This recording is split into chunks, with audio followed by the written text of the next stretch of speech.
আপনাদের সামনে যে জাতকের হাতটি আজ আমি আলোচনা করব, এই জাতকের বর্তমান বয়স 44 অর্থাৎ 44 বছর। এই জাতক একটা মাল্টিন্যাশনাল কোম্পানিতে চাকরি করে। মোটামুটি কর্মজীবন সেটা ঠিকঠাক থাকলেও ফ্যামিলি লাইফ বা পার্সোনাল জীবনে প্রচুর প্রতিবন্ধকতার সমস্যা রয়েছে। তাহলে দুটো যে বিষয় অর্থাৎ কর্মজীবন পজিটিভ কিন্তু পার্সোনাল লাইফ সেটা ভীষণ অস্বস্তিকর, এই বিষয়টি এই ভিডিওটির মাধ্যমে খুঁজে দেখার চেষ্টা করব। একই রকমভাবে আগামী দিনে পার্সোনাল লাইফ সেটা কোন পর্যায়ে পৌঁছাতে পারে, এটা একটা কোশ্চেন। আর দ্বিতীয় কোশ্চেন হচ্ছে এই জাতকের বর্তমান যে পরিস্থিতি রয়েছে এখান থেকে পরিত্রাণ পাওয়ার জন্য কী ধরনের গ্রহ প্রতিকার করার প্রয়োজনীয়তা রয়েছে, এই বিষয়টি ইন ডিটেলস আলোচনা করার চেষ্টা করব। হস্তরেখা বিচার অত্যন্ত সূক্ষ্ম একটি বিচার। আপনি যদি আপনার নিজের হাতের রেখা সম্বন্ধে জানতে চান সেক্ষেত্রে কিন্তু খুব মনোযোগ সহকারে ভিডিওটি দেখতে হবে, কারণ হাতের রেখা সেটা অনেক পরে আসে। আগে হাতের গ্রহ পর্ব, করতল, আঙ্গুল এবং করতলের মধ্যে কম্বিনেশন, বৃদ্ধাঙ্গুষ্ঠ, এই সমস্ত বিষয়গুলি অত্যন্ত খুঁটিয়ে দেখার পর রেখার বৈচিত্র্য এগুলি দেখতে হয়। সেক্ষেত্রেই কিন্তু পারফেক্ট বিচার আমাদের সামনে আসে। চেষ্টা করব যতটা ডিটেলসে সম্ভব এই হাতটির বিচার বিশ্লেষণ করার। চলে আসছি মূল আলোচনায়। সবচেয়ে প্রথমে এই হাতটির আকৃতি যদি দেখা যায় তাহলে এই আকৃতিকে আমরা আয়তাকৃতি বা রেক্ট্যাঙ্গেল বলতে পারি। স্বাভাবিক অর্থে রেক্ট্যাঙ্গেল হাতের মানুষরা কিন্তু খুব একটা পরিশ্রমী হয় না, বরং বলা যেতে পারে কায়িক পরিশ্রম অপেক্ষা এরা নিজের ইন্টেলিজেন্সি বা বুদ্ধিমত্তাকে কাজে লাগিয়ে সমাজে বা কর্মক্ষেত্রে ভালো পদ লাভ করে থাকে। তাহলে এক্ষেত্রেও কিন্তু আমরা সেই কম্বিনেশন এই হাতটির মধ্যে দেখতে পাচ্ছি। দ্বিতীয়, হাতের করতল এবং আঙুলের বিন্যাস, যেটি আমি আমার পূর্ববর্তী অনেক ভিডিওতে আলোচনা করেছি। 3:4 এই রেশিও জ্যোতিষশাস্ত্রে সবচেয়ে উত্তম বলা হয়েছে, কিন্তু আপনারা যদি একটু ভালোভাবে পর্যবেক্ষণ করেন তাহলে বুঝতে পারবেন আঙুলগুলি অপেক্ষাকৃত সামান্য ছোট রয়েছে করতল অপেক্ষা। এখন আঙুলগুলি যদি সামান্য ছোট থাকে সেক্ষেত্রে কিন্তু অ্যাম্বিশন সেটা ফুলফিল হয় না। উচ্চাশা বলতে যেটা বোঝায় বা যে চাহিদা রয়েছে সেই চাহিদা ততটা পজিটিভ রেজাল্ট দিতে পারে না। তাহলে এই জায়গাতেও এই জাতক স্টিল ডেট একটা ভালো জায়গাতে চাকরি করছে, সে বিষয়ে কোনো ডাউট নেই, কিন্তু তারপরেও এই জাতকের মনে হয় এনার যে কোয়ালিটি সেই কোয়ালিটি থেকে বেশ কিছুটা নিচেই এই জাতককে আজকের তারিখেও থাকতে হচ্ছে, অর্থাৎ 44 বছর বয়সেও থাকতে হচ্ছে। এবারে আমরা যদি গ্রহ পর্বগুলিকে এক এক করে ভালোভাবে বোঝার চেষ্টা করি সেক্ষেত্রে এই জাতক মাল্টিন্যাশনাল কোম্পানিতে চাকরি করছে, তার কারণ সেটাও আমরা খুঁজে পাবো এবং পার্সোনাল লাইফে কেন সমস্যা এই বিষয়টিও খুঁজে দেখার চেষ্টা করব। তাহলে সবচেয়ে প্রথমে আমরা চলে আসব বৃদ্ধাঙ্গুষ্ঠে। দেখুন এই জাতকের বৃদ্ধাঙ্গুষ্ঠে এই যে রেখাটি আপনারা দেখতে পাচ্ছেন, এই রেখা কিন্তু খুব কম মানুষের হাতে দেখতে পাওয়া যায়। আপনার কাছে ভিডিওটি পৌঁছে গেছে, আপনি আপনার হাতে দেখে নিন। সম্ভবত খুব কম মানুষের হাতেই এই ধরনের রেখাটি থাকবে। আপনি কমেন্ট বক্সে লিখে জানাবেন বৃদ্ধাঙ্গুষ্ঠে এই ধরনের রেখা রয়েছে কি না। এই ধরনের রেখা যদি থাকে তাহলে কিন্তু জাতককে প্রচুর পরিমাণে সহিষ্ণু হতে হয়, অর্থাৎ সহ্য শক্তি প্রচুর মাত্রায় নিয়ে আসতে হয়। এই এই রেখাটি একাধারে জাতককে একাকিত্ব এই বিষয়টি দেয়, কিন্তু কর্মজীবনে সাকসেস সেটা দেয়, কারণ বোধ শক্তি বা বিচার শক্তি সেটা জাতকের যথেষ্ট মাত্রায় উন্নত। পরিস্থিতি অনুযায়ী সিদ্ধান্ত নেওয়ার ক্ষমতা এবং বলিষ্ঠ সিদ্ধান্ত নেওয়ার ক্ষমতা সেটি এই রেখাটি দেয়, কিন্তু বারবার প্রতিবন্ধকতার সম্মুখীন সেটা কিন্তু এই রেখা থাকলে হতেই হয়। তাহলে একই রকমভাবে এই রেখাটি কিন্তু দুটো পরিণামকেই ইন্ডিকেট করে। পরিস্থিতি যাই আসুক না কেন সেই পরিস্থিতির মোকাবেলা করার জন্য যে চারিত্রিক দৃঢ়তার প্রয়োজন সেটা এই রেখাটা দেয়, কিন্তু একই রকমভাবে একটা জায়গায় সমস্যা সমাধান হতে না হতে পরবর্তী জায়গায় কোনো নতুন সমস্যা উৎপন্ন সেটাও কিন্তু এই রেখাটি থাকলে হয়। অর্থাৎ জাতকের জীবনে আপস অ্যান্ড ডাউন এটা কন্টিনিউয়াস লেগে থাকে। আপনার হাতেও যদি এই রেখা রয়েছে মিলিয়ে দেখে নিতে পারেন। কর্মজীবনের সাকসেস এই বিষয়টি যদি আমরা দেখতে চাই তাহলে আমাদেরকে কিন্তু এই হাতের বুধের পর্বটিকে খুব ভালোভাবে পর্যবেক্ষণ করতে হবে। আপনারা প্রত্যেকেই জানেন বুধ হচ্ছে বুদ্ধির কারক গ্রহ, ইন্টেলিজেন্সির কারক গ্রহ এবং পরিস্থিতিকে ম্যানেজ করার কারক গ্রহ। এই জায়গাটি কিন্তু ভীষণ রকম গুরুত্বপূর্ণ। যে সমস্ত মানুষজন কোম্পানিতে চাকরি করছেন তারা আমার সাথে একমত হবেন, আপনি উচ্চ পদে আসীন থাকুন অথবা লোয়ার লেভেলের চাকরি করুন না কেন, আপনাদেরকে বহুত বা অনেক বিষয়কে ম্যানেজ করে চলতে হয়। আর বুধের পর্ব থেকেই এই ম্যানেজ শক্তি এই বিষয়টির বিচার হয়। তাহলে বুধের আঙুল সেটি যথেষ্ট মাত্রায় দীর্ঘ, সেটা কিন্তু দেখলেই দেখতে পাওয়া যায়। আর বুধের পর্বটি কিন্তু অনেক বেশি শক্তিশালী, এটা আপনারা দেখলেই বুঝতে পারছেন। বুধের মূল পর্বটিকে যদি আপনারা একটু ভালোভাবে পর্যবেক্ষণ করেন তাহলে দেখতে পাবেন এই জায়গাতে হালকা একটা এই ধরনের রেখা সেটি কিন্তু আসছে। আমি অনেক ভিডিওতে আলোচনা করেছি যে কোনো গ্রহ পর্বে যদি সোজা রেখা থাকে তাহলে সেই রেখাটি কিন্তু সেই গ্রহ পর্বের পজিটিভিটিকে ইন্ডিকেট করে। তাহলে এই জাতকের বুধ অত্যন্ত ভালো। বুধ ভালো মানেই কমিউনিকেশন স্কিল সেটা ভালো, ভালো শব্দ চয়ন, ভালো কথাবার্তা, কথা বলে মানুষের মন জয় করার ক্ষমতা এবং অপর মানুষকে দিয়ে কিভাবে কাজ আদায় করে নিতে হবে এই ক্ষমতা সেটি কিন্তু বুধ ভালো থাকলে দেখতে পাওয়া যায়। আর যে সমস্ত মানুষজন কোম্পানিতে চাকরি করেন তাদের কিন্তু এই জায়গাটি ভীষণ স্ট্রং হওয়া দরকার। এটা যদি স্ট্রং না হয় সেক্ষেত্রে কিন্তু সমস্যা সেটা উত্তরোত্তর বৃদ্ধি পায়। এরপর আমরা রবির ক্ষেত্রটিকে দেখব। এই জাতকের রবির ক্ষেত্র সেটা কিন্তু এভারেজ রয়েছে, আপনারা দেখলেই বুঝতে পারছেন। এখানে রবি যে অত্যন্ত শক্তিশালী তা কিন্তু নয়। মান যশ খ্যাতির কারক গ্রহ রবি, এটা আপনারা প্রত্যেকেই জানেন। এই জাতক কোম্পানিতে চাকরি করছে, বুধ অত্যন্ত ভালো অবস্থাতে রয়েছে, এটা একটা দিক। এবং শনির জায়গাটিকে দেখুন, শনির আঙুল একদম সোজা দাঁড়িয়ে আছে। শনির আঙুল যদি সোজা দাঁড়িয়ে থাকে সেটা কিন্তু শনির পজিটিভিটিকে ইন্ডিকেট করে।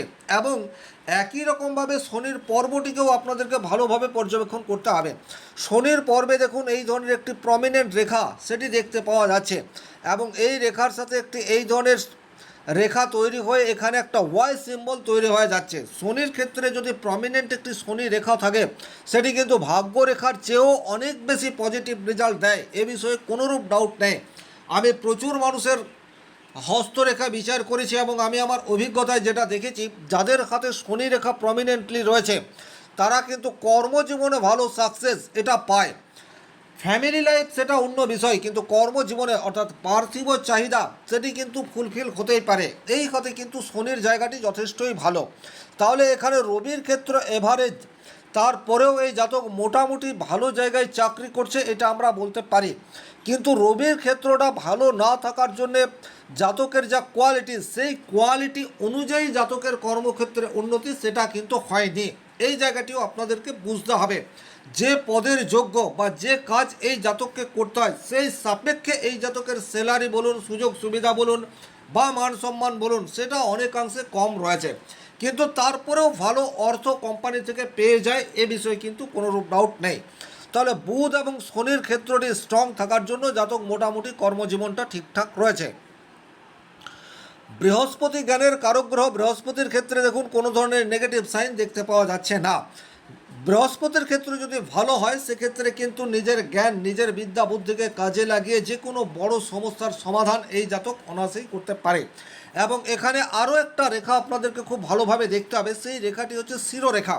খুব ভালোভাবে আপনারা শিরোরেখাটিকে যদি দেখেন তাহলে শিরোরেখা একেবারে বৃহস্পতির মূল পর্ব থেকে চলে আসছে মঙ্গলের শেষ পর্ব পর্যন্ত পৌঁছাচ্ছে।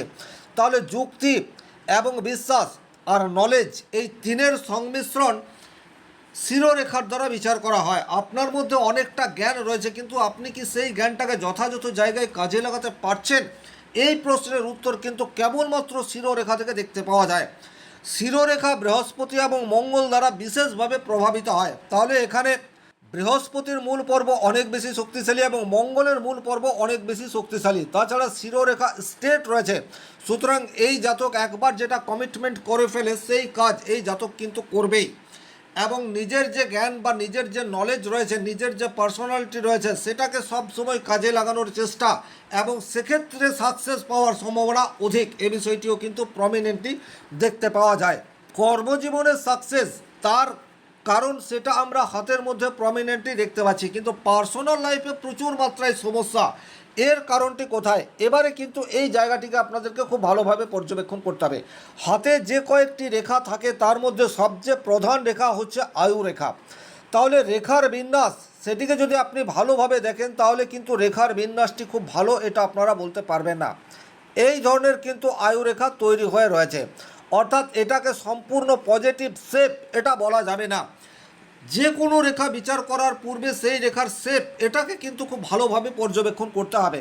তাহলে এখানে আয়ুরেখার শেপ যদি এই ধরনের রাউন্ড শেপ হয় সেক্ষেত্রে আমরা সেটাকে পারফেক্ট আয়ুরেখা বলতে পারি। এক্ষেত্রে কিন্তু আয়ুরেখা সেই ধরনের পারফেক্ট এটা বলা যাচ্ছে না, বরং বলা যেতেই পারে আয়ুরেখা ত্রুটিযুক্ত অবস্থায় রয়েছে। তাহলে আয়ুরেখা ত্রুটিযুক্ত অবস্থায় থাকা এটা একটা ফ্যামিলি লাইফে অ্যাডজাস্ট করার ক্ষেত্রে সমস্যা। তাছাড়া আয়ুরেখা এবং শিরোরেখার মাঝে এই যে গ্যাপ তৈরি হয়ে রয়েছে, এই গ্যাপ কিন্তু প্রবল মাঙ্গলিক যোগ এই বিষয়টাকে ইন্ডিকেট করে। ভীষণ মাত্রায় একগুঁয়ে এবং জেদি স্বভাব এই বিষয়টি ডেফিনেটলি রয়েছে এই জাতকের মধ্যে, যা সাংসারিক জীবনে ডিস্টারবেন্সের প্রধান কারণ হিসেবে চিহ্নিত হয়ে রয়েছে। এর বাইরে আপনারা রাহু এবং কেতুর ক্ষেত্রটিকে খুব ভালোভাবে পর্যবেক্ষণ করুন। রাহুর ক্ষেত্র যথেষ্ট গর্তযুক্ত। এই ধরনের রাহুর ক্ষেত্রে যদি তৈরি হয় সেক্ষেত্রে কিন্তু এডিকশনের প্রতি আসক্তি এই বিষয়টি আসে। যাদের হাতে রয়েছে তারা মিলিয়ে দেখে নিতে পারেন। এখানে চন্দ্রের ক্ষেত্র মোটামুটি ঠিকঠাক রয়েছে, কিন্তু রাহুর ক্ষেত্র অনেক বেশি নিচস্থ। তার ফলে এই জাতক কিন্তু অ্যালকোহলের প্রতি ভীষণ রকম অ্যাডিক্টেড, এটা প্রমিনেন্টলি দেখতে পাওয়া যায়। এবং শিরোরেখা আর আয়ুরেখার মধ্যে অনেক বেশি গ্যাপ ইন্ডিকেট করছে এই জাতকের কম্প্রোমাইজ করার ক্ষমতা নেই বললেই চলে। পার্সোনাল লাইফে এটা একটা ডিস্টারবেন্সের বড় কারণ। তাছাড়া রাহুর ক্ষেত্র থেকে এই ধরনের বেশ কিছু রেখা সেটিও আপনারা প্রমিনেন্টলি দেখতে পাচ্ছেন। আর এই জায়গাটি ভীষণ রকম গর্তযুক্ত। কেতুর ক্ষেত্রে যদি গর্তযুক্ত হয়, যাদের হাতে রয়েছে তারা মিলিয়ে দেখে নিতে পারেন। আপনি পুরুষ হলে দেখবেন আপনার স্ত্রীর মন সেটা আপনি কিছুতেই বুঝতে পারলেন না, অ্যাকচুয়ালি সে কি চায় এটা আপনি বুঝতে পারলেন না। হতেই পারে আপনার বিবাহিত জীবন 10 বছর, 15 বছর, 20 বছর বা 30 বছর, তারপরেও আপনার মনে হবে আপনি আপনার কাছের মানুষকে আইডেন্টিফাই করতে পারলেন না। একই রকমভাবে এটা যদি মহিলার হাতে থাকে সেক্ষেত্রে আপনার স্বামীকে আপনি ঠিকঠাক মতো চিনতে পারলেন না। এই ধরনের পরিস্থিতি ইন্ডিকেট করে, যা কিন্তু ফ্যামিলি লাইফের জন্য যথেষ্ট ডিস্টারবেন্সের কারণ। তাহলে আমরা পার্সোনাল লাইফ কেন সমস্যাযুক্ত তার কারণ দেখতে পাচ্ছি, আর প্রফেশনাল লাইফে মোটামুটি একটা সাকসেস পেয়েছে তার ইন্ডিকেটও এই হাতটির মধ্যে রয়েছে। এবং আর্থিক দিক দিয়ে যে এই জাতক খুব পিছিয়ে নেই সেটা কিন্তু শুক্রের ক্ষেত্রটিকে দেখলে প্রমিনেন্টলি দেখতে পাওয়া যায়। শুক্রের ক্ষেত্রটি কিন্তু যথেষ্টই পজিটিভ রয়েছে, এ বিষয়ে কোনোরূপ ডাউট নেই। সুতরাং এখানে রাহু কেতুর ক্ষেত্র অনেক বেশি নেগেটিভ থাকার পরেও এই জাতক চারিত্রিক দিক দিয়ে ভীষণ দৃঢ়তা এটা বলা যেতে পারে। পার্সোনাল লাইফে ভীষণ সমস্যা তৈরি হলেও কোনো ধরনের ইলিগাল রিলেশনশিপ বা অবৈধ প্রণয়ের সাথে এই জাতক যুক্ত নয়। কিন্তু কেতুর ক্ষেত্র এখানে অনেক বেশি নিচস্থ থাকার জন্য তার সহধর্মিনীর মনেই হয় যে এই জাতকের অন্য কোনো রিলেশনশিপের মধ্যে এই জাতক জড়িয়ে রয়েছে, যা সাংসারিক জীবনের জন্য ভীষণ রকম নেগেটিভ। বাট হাতের রেখা, হাতের গ্রহ পর্ব এবং আঙুলের বিন্যাস দেখে পরিষ্কার বুঝতে পারা যায় যে এই জাতক কোনো ধরনের অবৈধ প্রণয়ের সাথে যুক্ত নয়। তাহলে এইরূপ পরিস্থিতিতে ফ্যামিলি লাইফে ডিস্টারবেন্স কীভাবে দূর করা যায়, এটার জন্য জাতকের যেটা প্রয়োজন সেটা হচ্ছে কম্প্রোমাইজ করার ক্ষমতা ইনক্রিজ করে দেওয়া, যা এখানে এই জাতকের মধ্যে একেবারেই দেখতে পাওয়া যাচ্ছে না।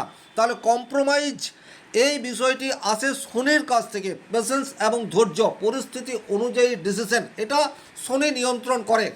আর যেহেতু এই জাতক মাল্টিন্যাশনাল কোম্পানিতে চাকরি করে এবং শনির ক্ষেত্রে শনি রেখাও দেখতে পাওয়া যায়, তাহলে এখানে শনিকে আরেকটু বুস্ট করার প্রয়োজনীয়তা থাকছে।